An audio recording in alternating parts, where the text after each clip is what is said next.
যুদ্ধ করতে হবে, লড়াই চালিয়ে যেতে হবে।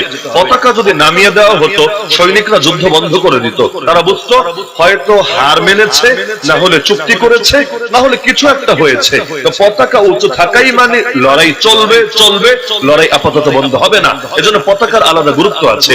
এই যুগে দেখেন না, সব দেশের পতাকা আছে, সব দলের পতাকা আছে, এমনকি বিভিন্ন বাতিলদেরও পতাকা আছে। ওই গেরুয়া শিবিরের পতাকা আছে না, আবার সমকামীদের 6 রঙের পতাকা আছে না, আছে।